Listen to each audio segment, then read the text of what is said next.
kisah tiga negara Sangko, Romance of Three Kingdoms itu ya, itu ada banyak hal yang kita bisa pelajari. Jadi saya baca itu sudah lama sekali, dan satu karakter yang penting dia di sana itu orang seringkali anggap dia nggak ini ya, dia orang jahat apa gitu ya, yaitu Cao Cao. Tapi Cao Cao ini seorang manajer yang hebat, ya, seorang direktur yang hebat.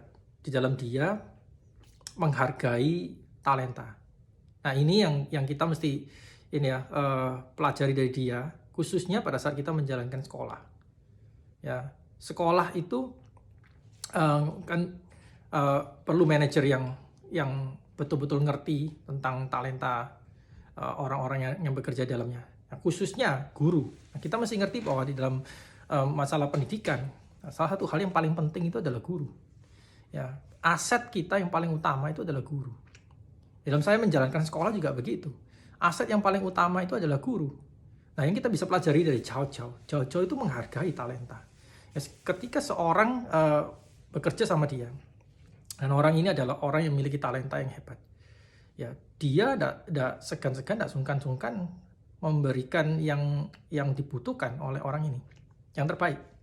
Sehingga orang ini bisa setia kepada Cao Cao, ya, dan menjalankan tugasnya, fungsinya dengan sebaik-baiknya. Ya. Nah, kalau kita di sekolah sebagai guru, sebagai manajer di sekolah, dan akhirnya kita membawai guru, maka kita mesti perhatikan bahwa bagaimana kita itu bisa menyediakan hal yang terbaik buat guru kita, supaya mereka bisa fungsi dengan baik. Ya, Cao Cao ini salah satu orang yang berada di bawah dia yang paling hebat itu namanya Lu Bu.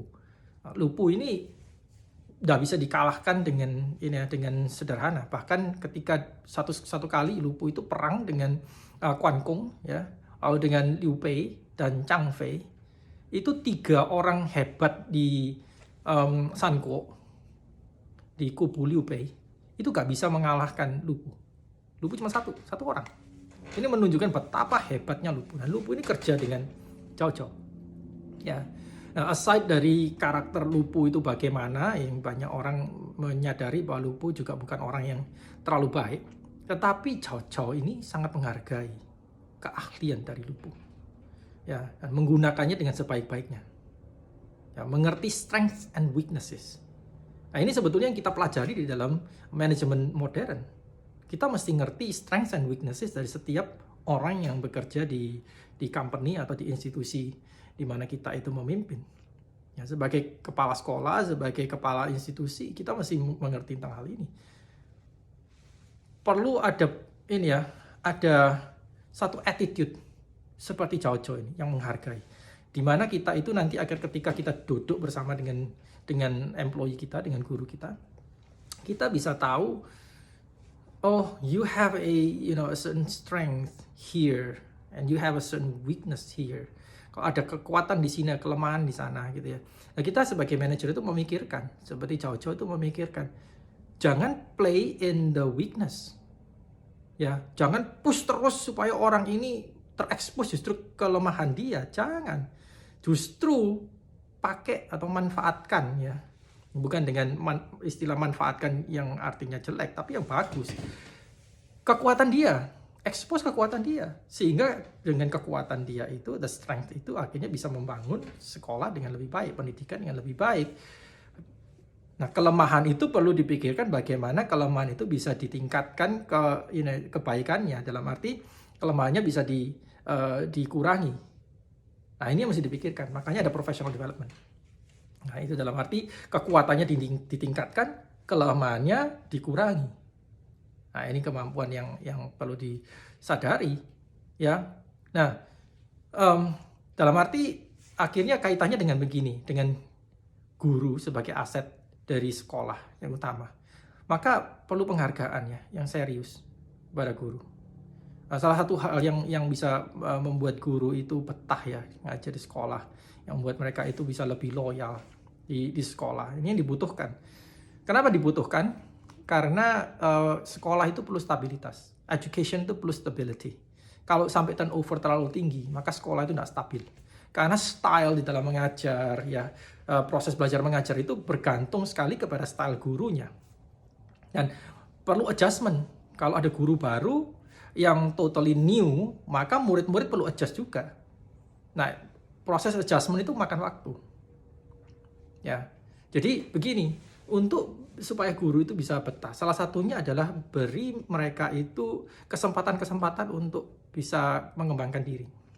Kesempatan, kasih, kalau perlu sediakan dana ya untuk kirim mereka itu sekolah atau ambil kursus, ya, ambil kredit, ambil sertifikasi yang berkualitas loh. Jangan yang sembarangan, yang abal-abal, tapi yang berkualitas. Ya. Supaya mereka bisa ditingkatkan. Jangan bilang ya kamu kan guru ya jadi bayar sendiri. Ini institusi kurang mendorong kalau begitu, kurang mendukung kemajuan guru. Guru gaji nggak terlalu tinggi. Nah, ini yang kedua yang saya juga mau pikirkan ya, mau bicarakan di sini. Nah, yang pertama adalah kasih mereka insentif untuk itu. Ya, supaya mereka itu ada teracu untuk bisa mengembangkan diri. Mereka sudah masuk ke dalam dunia itu dan mereka mau untuk mengembangkan diri. Otomatis strength mereka itu harus dipacu, harus ditingkatkan terus, dan kelemahannya dikurangin. Dengan cara apa? Ikut seminar, kelas gitu ya, sehingga mereka akhirnya semakin masuk ke dalam kekuatan mereka dan semakin dikembangkan kekuatan mereka, dan kelemahannya semakin dikurangi. Nah, yang kedua, buat mereka betah itu ya otomatis gajinya, ya, salary-nya. Nah, coba dipikirkan tentang itu. Salary ini penting sekali. Ya, saya tahu di Asia itu seringkali dana yang paling besar itu dipakai untuk membangun gedung. Ya, karena bangun gedung itu langsung kelihatan, sementara guru kurang kelihatan. Ya, argumentasinya seringkali adalah bagaimana kalau orang itu setelah dikasih training ini, training itu, lalu insentifnya bagus, lalu mereka meloncat pergi ke tempat lain, ya, bukankah kita nanti merugi? Jangan pikirkan seperti itu. Ya, pikirkan adalah pada rentang waktu di mana guru itu ada di sekolahmu, efek positif apa yang bisa terjadi? Kalau dia not happy, ya, kalau dia tidak suka dengan, tidak betah gitu ya di sekolahmu, efek negatif apa yang terjadi? Nah, ini mesti dipikirkan. Ya, kalau mikirkan tentang untung rugi, jangan cuma pikir tentang uang. Pikirkan dan efeknya secara sosial, secara educational, secara personal, psychological. Ya, ini kaitannya dengan relasi dengan murid, relasi dengan orang tua, relasi dengan kolega yang ada di sekolah itu, relasi antara guru dengan pimpinan, dan seterusnya. Ini berkaitannya luas sekali, dan akhirnya image ini akhirnya terbentuk di masyarakat. Bagaimana orang memandang sekolah itu. Ya, kalau saya lihat di komentar-komentar itu ya, testimoni-testimoni seringkali, mungkin 90% lebih, itu selalu ngomong hal yang pertama itu adalah guru. Gurunya hebat, gurunya mengajar begini, saya masih ingat guru ini mengajar saya seperti ini. Hampir gak pernah ngomong soal fasilitasnya, bangunannya indah. Itu list yang paling bawah. Ya, gitu. Jadi ini yang kita bisa pelajari dari Romance of Three Kingdoms ya. Ya, Cao Cao itu hebat dalam hal ini. Dia manajer yang baik. Dia bagaimana memelihara orang-orang bekerja di bawah dia, sehingga orang-orang itu bisa loyal, bisa happy. Semua kekuatan yang dia punya itu bisa didedikasikan.